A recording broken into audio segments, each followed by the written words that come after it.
მოგესალმებით მეგობრებო, კიდევ ერთი ვიდეო გადავწყვიტე რომ შემოგთავაზოთ და ამ ვიდეოს დავარქვი კიდევ ერთი ნაბიჯი, ანუ მთამსვლელის ისტორია. საქმე ის არის რომ 2020 წელს ეგვიპტეში ვიყავი ახლო აღმოსავლეთის ლიდერობის აკადემიაში მონაწილეობდი, როგორც ერთ-ერთი ფასილიტატორი და იქ გავიცანი ძალიან საინტერესო ადამიანი ომარ სამრა. ეს ომარ სამრა, რომ მოძებნოთ მოკლედ ნახავთ, ძალიან ცნობილი ადამიანია, არის პირველი ეგვიპტელი, რომელმაც დედამიწის მასშტაბით, მთელი დედამიწის მასშტაბით 7 ყველაზე მაღალი მწვერვალი დაიპყრო და თან ეს არის მოყვარული თამსვლელი, ეს არ არის პროფესიონალი, საკმაოდ გვიან დაიწყო ეს საქმე, ოცნება ჰქონდა რომ ევერესტზე ასულიყო და მოკლედ ეს ომარ სამრა იყო მოწვეული ჩვენ ღონისძიებაზე, სადაც მეც გავიცანი და მე და სხვებს გაგვიზიარა ისტორია, რომელიც ძალიან ღრმად ჩარჩა ჩემ ცნობიერებაში და ამ ვიდეოში მინდა ეს ისტორია გაგიზიაროთ და ვფიქრობ, რომ შეიძლება სასარგებლო იყოს ნებისმიერი ჩვენგანისთვის, ჩვენ საკუთარ ცხოვრებაში. მიუხედავად იმისა, ესე იგი, რომელ მწვერვალებზე აპირებთ ასვლას და არ აპირებთ, თავს-სვლელობასთან ცხადია კავშირი არ არის, უფრო მიზანდასახულობა და ცხოვრებისეულ შეუპოვრობაზე არის ეს ამბავი, ხო? მოკლედ, ომარი არ იყო პროფესიონალი თავს-სვლელი და საკმაოდ მძიმე ცხოვრებაც ჰქონდა მანამდე, როდესაც მისი გული ევერესტზე ასვლის სურვილმა დაიპყრო, ასე ვთქვათ და მოკლედ დაიწყო მომზადება, მოგეხსენებათ, რომ მოყვარულისთვის, არაპროფესიონალისთვის ამხელა საქმეს ძალიან სერიოზული მომზადება ჭირდებოდა და ომარიც შეუდგა ამ მზადებას და ძალიან გამოცდილი მწვრთნელი ეხმარებოდა, ასე ვთქვათ, ამ საქმეში და საკმაოდ ხანგრძლივი პერიოდის განმავლობაში ემზადებოდა. სანამ დეტალებს მოგიყვებით, ესე იგი, მინდა მადლობა გადაუხადო ამ ვიდეოს სპონსორებს. სანამ თემას დავუბრუნდებით, ერთი სათხოვარი უნდა გაგიზიაროთ. ფლომასტერის YouTube არხის და ამ ვიდეოს სპონსორები არიან ჩვენი პრაქტიკული ტრეინინგების დამკვეთები და მონაწილეები. მენეჯმენტის, პროექტების, ბიზნეს კომუნიკაციის, ხელოვნური ინტელექტის, საოფისე უნარების მიმართულებით. მინდა გთხოვო, შეხვიდე ვიდეოს აღწერაში და შეგვივსო ფორმა, სადაც გაგვიზიარებ რა თემებზე გაინტერესებს და გჭირდება ტრეინინგები შენ და შენს ორგანიზაციას. ჩვენი ტრეინინგების ყველა დეტალი ასევე არის ჩვენ საიტზე flowmaster.g. დარეგისტრირდი და შემოუერთდი უახლოეს ჯგუფებს. გავაგრძელოთ ომარის ისტორიაზე საუბარი. მოკლედ ომარის ვარჯიში მზარდი დატვირთვით მიდიოდა ენერგიის სრულ ამოწურვამდე. ეს არის ძალიან მნიშვნელოვანი, რომ ომარი ყვება, რომ ფაქტიურად სანამ საერთოდ ბოლომდე არ დაეცლებოდა ენერგია და საერთოდ სხეული უარს არ იტყოდა მოძრაობაზე, მანამდე ვარჯიშობდნენ, თანდათან, რა თქმა უნდა, დასაწყისში უფრო ნაკლები ქონდა გამძლეობა და უფრო მალე იწურებოდა მისი ძალა და რესურსები, მერე და მერე სულ უფრო მეტი იყო და მოკლედ ერთხელ ერთი ვარჯიშის დროს ომარის ფეხები გაითიშა, ასე ვთქვათ რა და უარი თქვეს მოძრაობის გაგრძელებაზე, არ ვიცი თუ გამოგიცდიათ ეს მდგომარეობა, არის რომ აი კუნთი გაითიშება და უკვე მიხვდები რომ ვერაფერს ვეღარ გააკეთებ, ხო? ომარმა დააპირა რომ დაენებებინა ვარჯიშისთვის თავი იმ მომენტში, როდესაც უკვე მიხვდა რომ დასრულდა ეს ენერგია ამოიწურა, მაგრამ მწვრთნელი ჩაერია ამ სიტუაციაში და უთხრა რომ არ გაჩერდე ომარ, კიდევ ერთი ნაბიჯი უნდა გააკეთო რა, კიდე ერთი ნაბიჯი უნდა გადადგაო და ომარმა უთხრა რომ ერთ ნაბიჯს ვეღარ გადადგა, იმიტომ რომ დამთავრდა, გაჭედილია ესე იგი ეს ჩემი კუნთები. მწვრთნელი ეუბნება რომ არა, ომარ მოკლედ რამდენი დროც დაგჭირდება იყავი მაგ გაჭედილ მდგომარეობაში, მაგრამ მერე ძალა უნდა მოიკრიბო და კიდევ ერთი ნაბიჯი უნდა გადადგა. ანუ კი არა მოგზ რომ ვაგრძელებთ ვარჯიში, ერთადერთი ნაბიჯი უნდა გადადგა და ესე იგი ომარი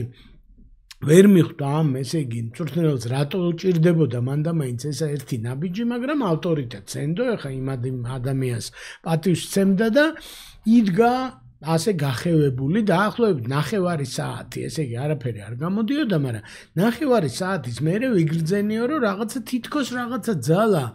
ჩაისახა და მოკლედ აი 9 საათი დაჭირდა ომარს, რომ ერთი ნაბიჯი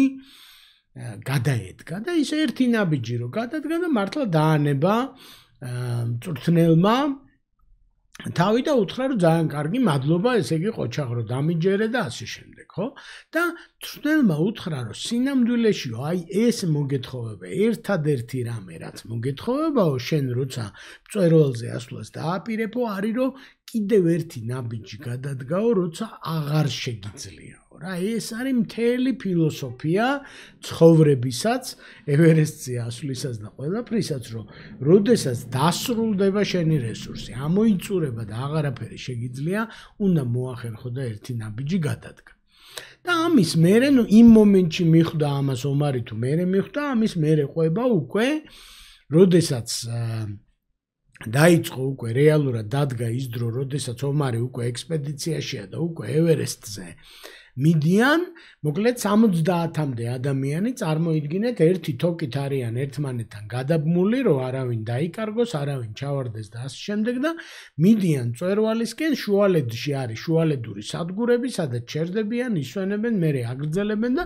მოკლედ ის მომენტია, როდესაც მწვერვალისკენ მიდიან და დაახლოებით 4-5 საათი არის დარჩენილი მწვერვალამდე, იქ ახლა გამოცდილი ისინი არიან თამსვლელები, ზოგი რამდენჯერმეა ევერესტზე ასული, ომარი ამ შემთხვევაში შედარებით დამწყებია და ფაქტიურად პირველად აკეთებს ამ საქმეს და ზუსტად აი ამ რეალობაში, ამ სიტუაციაში აღმოჩნდა ზუსტად განმეორდა ის სიტუაცია, როდესაც ომარის სხეულმა ამოწურა თავისი რესურსი და გაჩერდა, ესე ჯორივით დავდექიო, ესე იგი და გაიჭედა ყველაფერი, თოკით არის ჩამული წინა ხალხზე, უკანა ხალხზე, კიდევ უფრო რთულად არის ვიდრე ვარჯიშის დროს, იმიტომ რომ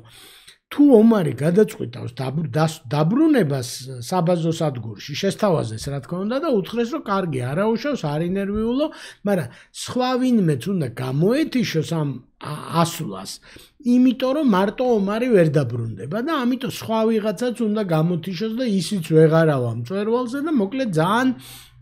ვინერვიულეო და გამახსენდა ზუსტად ის ერთი ეპიზოდი, როდესაც ესე იგი მწვრთნელმა მითხრაო და ამ ხალხს უთხარი რომ აი ცოტა ხანი დამელოდეთ და იქნებ მოახერხო და ესე იგი გავაგრძელო გზაო და თან ჩემ თავს ვეუბნებოდი რომ ერთი ნაბიჯი უნდა გადადგა, ანუ იმამდე 5 საათი კი არ უნდა იარო, ერთადერთი ნაბიჯი მოგეთხოვება და მოკლედ დაუდგა ეს მწვრთნელი თვალწინ, ერთი ნაბიჯის გადადგმა დააპირა და დაახლოებით 15-20 წუთი დაჭერდა გაჩერებულ ომარს, ისევ ჩაბმული იყო ყველაფერში, ეს ხალხი ამხნევებდა მოკლედ მაქსიმალურად პოზიტიური განწყობა შეუქმნეს, რომ არაუშავს და პრობლემა არ არის და ომარი ყვება, რომ ერთი ნაბიჯიც გადადგა და იმ ერთი ნაბიჯის მერე მიხვდა, რომ კიდე ერთი ნაბიჯის გადადგმა შეეძლო და კიდევ 5 საათიც იარა ხალხო და მწვერვალზე წავიდა რა. ეს არის მოკლედ ეს არის ამბავი, მთავარი ამბავი, რომ ის ერთი ნაბიჯი არის კრიტიკული და ყველა მთამსვლელს ის მოეთხოვება, რომ ერთი ნაბიჯის გადადგმა შეეძლოს, მაშინ როცა რესურსი სრულად არის ამოწურული, ხო? ეხლა ჩვენ რა შეიძლება ვისწავლოთ ომარის ისტორიიდან და პრაქტიკულად რა შეიძლება გავაკეთოთ. პირველ რიგში ეს ვიდეო თუ მოგწონთ, მოიწონეთ YouTube-ზე, თუ შეიძლება და ჩვენი არხი გამოიწერეთ, ჩვენც ამით ვხვდებით და YouTube-იც ესე იგი, თქვენ როგორი ვიდეოები შემოგთავაზოთ მომავალში და ყოველკვირეულად ახალ ვიდეოებს ვათავსებთ ჩვენ არხზე, ხო? ეხლა დაუბრუნდეთ ომარის ისტორიას, ჩემზე რა გავლენა ქონდა და რა გავლენა შეიძლება ქონდეს თქვენთვის. დაფიქრდით, რომ თქვენ საქმეშიც ეგრე ხო არ არის, რასაც ეჭიდებით, შვილებს ზრდით, ოჯახს პატრონობთ, პროფესიაში ვითარდებით, კომპანიას ავითარებთ, ზუსტად იგივე ლოგიკა არის ყველა საქმეში რაც არის ალპინიზმში. ანუ რაღაც მომენტში დგება ის მომენტი, როდესაც შენ ამბობ, რომ აღარ შემიძლია, ამას ვეღარ გაუძლებ. დამთავრდა, ამოიწურა ჩემი რესურსები, ხო? რა თქმა უნდა, შეიძლება ვიღაცისთვის ვიღაცა დამწყებია და ადვილად იღლება საქმით, ვიღაცა ძალიან გამოცდილია და ადვილად არ იღლება, მაგრამ რა დონეზეც არ უნდა იყო, ეს მომენტი დადგება აუცილებლად, ხო? და აი მაშინ უნდა გაგვახსენდეს ომარიც და მისი მწვრთნელიც და ყველა მასწავლებელი და აღზრდელი ვინც ყოლია და ყველამ ერთად უნდა გვითხრას, რომ ერთი ნაბიჯი გადადგი. ჩემპიონების მთავარი სუპერძალა ის კი არ არის, რომ არ იღლებიან ან ბევრს ვარჯიშობენ. მათი სუპერძალა არის, როცა არ შეუძლიათ მერე კიდე ცოტას ვარჯიშობენ და აი წონებით ვარჯიშიც არის ეს მომენტი, რომ როცა აღარ შეგიძლია ის ერთი ნახევრად აწეული წონა, მოკლედ ძალიან დიდი გადადგმული ნაბიჯია ფსიქოლოგიურად, ხო? თქვენ კარიერაში შეიძლება დღეს ახართ ესეთი გაჭედილი, ან ხვალ გაიჭედოთ და თქვათ, რომ აღარ შემიძლია, ან თქვენ შვილთან, მეუღლესთან, ოჯახის წევრებთან, სოციალურ აზროვნებაში, პატრიოტიზმში შეიძლება გაიჭედეთ და ესე იგი მეტ ნაბიჯს ვეღარ დგამთ, იმიტომ რომ რაღაცეები გიშლით ხელს, ხო და